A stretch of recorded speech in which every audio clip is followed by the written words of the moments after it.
wonder if you could just say quickly, you've touched on some of this already, but what are some of the real positive things you've seen through this new role, through your ministry? What things you've seen for the church, perhaps as a whole?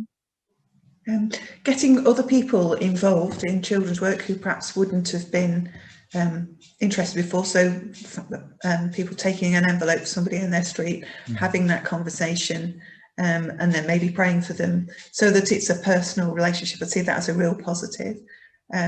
Definitely relationship. I'm a very relational person. I think that's one of the most important things we can be. And we're not able to do that serving coffee, welcoming, ministering quite the same way, but this is doing that in a different way. So I would say that's really, really important to me.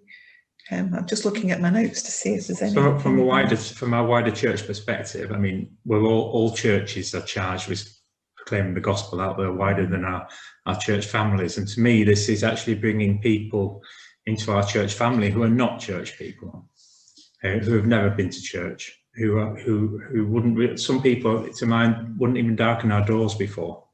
And actually through the power of relationship, certainly through lockdown, when actually we know parents got to the end of the tether really in terms of the conversation we had and what they got, and actually this was a constant. This was there for them.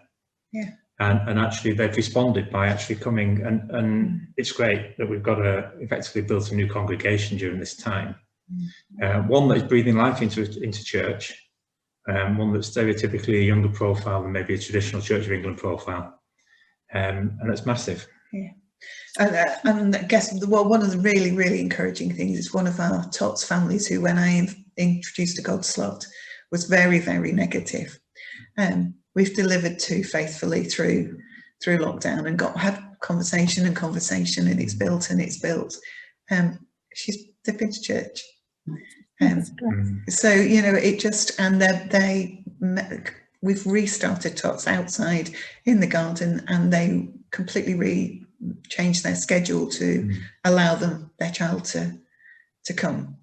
So, you know, God's really doing stuff through just that gentle, faithful stuff, which it helped us in lockdown as well, because it gave us a purpose and something we could do, and meeting with people. So actually, the blessing was as much for us as it is for them, I think. Thank you. Love the way God